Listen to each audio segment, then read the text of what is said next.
হজরত উমর রাদিয়াল্লাহু আনহু ছিলেন এমন এক শাসক যিনি ন্যায় বিচারে ছিলেন সমগ্র দুনিয়ার জন্য এক অনন্য উদাহরণ। একদিন তার সময়ে এক ব্যক্তি মিশর থেকে মদিনায় এলেন অভিযোগ নিয়ে। সে বলল, হে আমিরুল মুমিনিন, আমি একজন মিশরবাসী। মিশরের গভর্নর আমর ইবনুল আসের ছেলে আমার প্রতি অন্যায় করেছে। আমি যখন দৌড় প্রতিযোগিতায় তাকে হারিয়েছিলাম, সে রেগে গিয়ে আমাকে চাবুক মেরেছে এবং বলেছে আমি আমর ইবনুল আসের ছেলে। হজরত উমর রাদিয়াল্লাহ আনহু এ কথা শুনে গভীরভাবে চিন্তা করলেন। তিনি সঙ্গে সঙ্গে আমর ইবনুল আস রাদিয়াল্লাহ আনহু ও তার ছেলেকে মদিনায় আসার নির্দেশ দিলেন। কয়েকদিন পর তারা উপস্থিত হল। উমর রাদিয়াল্লাহ আনহু বললেন, এই মিশরবাসীকে দাও সেই চাবুক যা তোমার ছেলের হাতে ছিল। আজ তুমি তাকে মারবে ঠিক ততবার যতবার সে তোমাকে মেরেছিল। সবাই অবাক হয়ে গেল।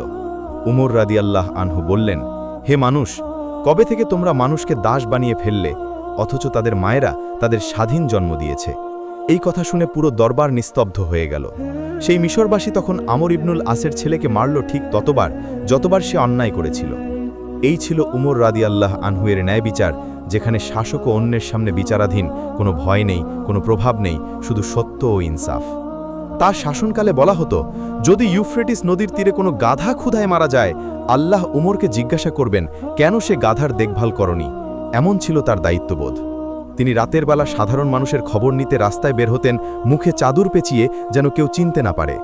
একবার তিনি দেখলেন এক মা তার ছোট সন্তানদের খাইয়ে দিতে পারছে না, চুলায় পানি বসিয়ে রাখছে, অথচ ভেতরে কিচ্ছু নেই। উমর রাদিয়াল্লাহ আনহু নিজে কাঁধে করে খাদ্য নিয়ে গেলেন, নিজেই রান্না করলেন, নিজেই খাওয়ালেন।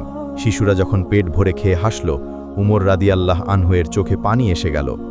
এই হলো ইসলামের প্রকৃত ন্যায় বিচার, যেখানে নেতা নিজের জন্য নয়, উম্মতের জন্য বাঁচে, যেখানে ক্ষমতা মানে গর্ব নয়, দায়িত্ব ও জবাবদিহিতা।